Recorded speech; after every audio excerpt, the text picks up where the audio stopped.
جب بھی اللہ کی زمین پہ کسی انسان نے تکبر کیا، ظلم کیا تو اللہ نے اسے نشان عبرت بنا دیا۔ تو ویسے ہی حضرت موسیٰ علیہ السلام کے زمانے میں جو مصر کا بادشاہ بنا، جس کا نام ولید بن مسعب بن ریاض تھا، جس کو پوری دنیا فرعون کے نام سے یاد کرتی ہے، وہ انسانوں پر ظلم کرتا تھا اور جو لوگ غریب تھے ان کا حق کھاتا تھا، ان سے سخت مزدوریاں اور کم اجرت دیتا تھا۔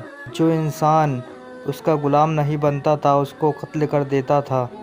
تبھی اللہ نے اپنے نبی موسیٰ علیہ السلام کو حکم دیا کہ اے موسیٰ، فرعون تک میرا پیغام پہنچاؤ کہ وہ انسانوں پر ظلم نہ کرے، ورنہ اللہ کا عذاب ان کو لے ڈوبے گا۔ جب اللہ کے نبی نے اللہ کا پیغام فرعون کو دیا تو وہ مذاق اڑانے لگا، کہنے لگا یہاں کا خدا میں ہوں اور میں کسی کے حکم کو نہیں مانتا۔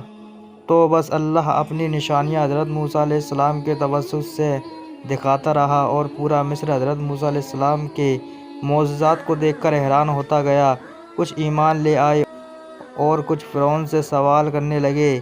فرعون موسیٰ علیہ السلام کے معجزات کو دیکھ کر اس بات پر آ پہنچا کہ آج میں موسیٰ اور ان کی قوم بنی اسرائیل کو قتل کر دوں گا۔ اللہ نے اپنے نبی موسیٰ علیہ السلام تک پیغام پہنچایا، اے موسیٰ، رات کو اپنی قوم کو لے کر اس شہر سے نکل جا۔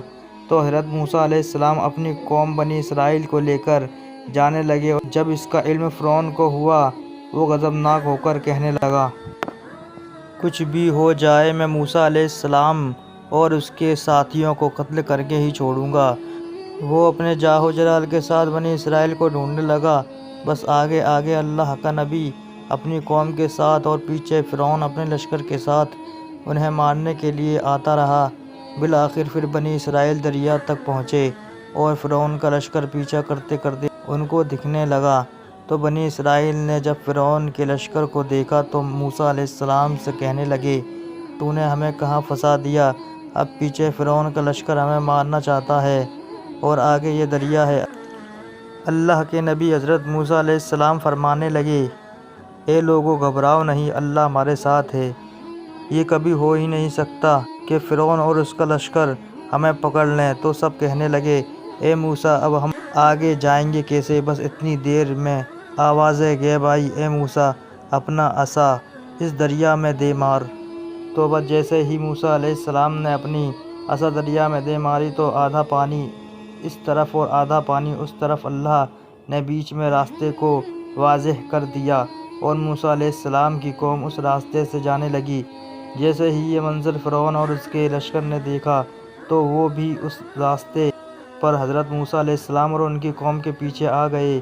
جیسے ہی موسیٰ علیہ السلام بنی اسرائیل کے ساتھ دریا کے اس طرف پہنچے اور دریا کے بیچوں بیچ فرعون اور اس کا لشکر موجود تھا تو اللہ نے پانی کو پھر سے حکم دیا، اب ویسے ہی ہو جا جیسے پہلے تھا۔ تو وہ پانی پھر سے مل گیا اور فرعون اور اس کا لشکر ڈوب کے مرنے لگا۔